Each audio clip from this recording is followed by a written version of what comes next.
আসসালামু আলাইকুম। রমজান মাসে কিন্তু সবার বাসায় ছোটোখাটো ইফতার পার্টির আয়োজন হয়ে থাকে বা ঘরোয়া কোনো আয়োজনে চাইলেই কিন্তু খুবই অল্প সময় এবং অল্প উপকরণে কোনো রকম ঝামেলা ছাড়া এই বিফ তেহারিটা রান্না করে নিতে পারবেন।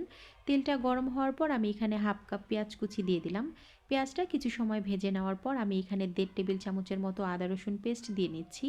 1 টেবিল চামচ দিচ্ছি লাল মরিচের গুঁড়ো, 1.5 টেবিল চামচ দিয়ে দিচ্ছি ধনিয়ার গুঁড়ো, স্বাদ মতো লবণ, আর এখানে আমি হোমমেড বিরিয়ানির মশলা দিয়ে দিচ্ছি 2 টেবিল চামচ।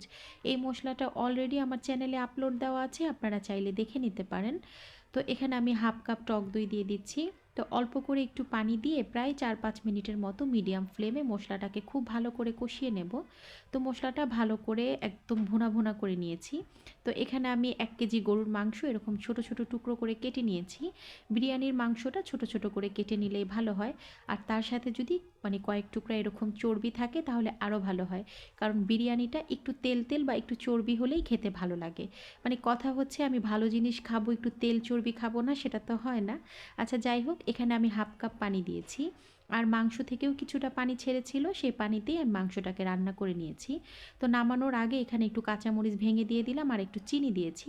তো প্রায় 1-2 মিনিটের মতো আবার এটাকে চুলার উপরে রেখে তারপর নামিয়ে নেব। আর এই পর্যায়ে কাঁচামরিচটা দিলে হয় কি, বিরিয়ানি থেকে খুব সুন্দর একটা ফ্লেভার আসে।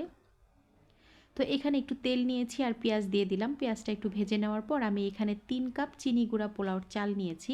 চালটাকে ভালো করে ধুয়ে পানি ঝরিয়ে রেখেছিলাম।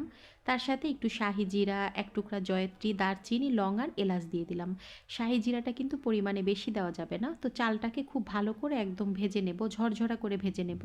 চালটা যদি আপনি ভালো করে ঝরঝরা করে ভেজে নেন, আপনি নর্মাল ফ্রিজে যদি এই তেহারি বা বিরিয়ানিটা না রাখেন, একদম বাহিরেও আপনি সারাদিন গরম ছাড়া রাখতে পারবেন, নষ্ট হবে না। তো এখানে আমি 3 কাপ চালের জন্য 6 কাপ পানি দিয়ে দিচ্ছি। ফুটন্ত গরম পানি দিয়ে দিলাম। তার সাথে এখানে একটু কাঁচামরিচ দিয়ে দিচ্ছি আর একটু লবণ দিয়ে দিলাম। তো লবণ মাংসের সাথেও দিয়েছিলাম, তাই একটু বুঝে দিতে হবে আর কি। তো এটাকে একটু ঢাকনা দিয়ে রাখছি নেড়ে চেড়ে। তো পানিটা একটু শুকিয়ে আসার পর চালটাও অনেকটা সেদ্ধ হয়েছে। তো এখন রান্না করে রাখা মাংসটা দিয়ে দিলাম। একেবারে অল্প সময়ে কিন্তু আপনি ঘরোয়া মশলায় এই বিফ তেহারিটা রান্না করে নিতে পারবেন। এটা খেতে এত বেশি মজা হয়েছিল, আপনারা ট্রাই না করলে বুঝতে পারবেন না। তো যাই হোক, এখানে আমি একটু কেওড়ার জল দিয়েছি আর 2 টেবিল চামচ হচ্ছে গুঁড়ো দুধ দিয়ে দিলাম। তো এটাকে একটু নেড়ে চেড়ে আমি দমে রেখে দিচ্ছি। তো কিছুক্ষণ পরে আমি এখানে কিছু আলু ভেজে রেখেছিলাম, সেটা দিয়ে দিচ্ছি। আলুটা আবার আমার বাচ্চারা খেতে পছন্দ করে, আমার কাছেও ভালো লাগে বিরিয়ানিতে। তো এটাকে একটু নেড়ে চেড়ে আবারও একটু দমে রেখে তারপর নামিয়ে নিচ্ছি। সবাই ভালো থাকবেন, এটা ট্রাই করবেন, ভালো লাগলে প্লিজ একটা লাইক দিবেন।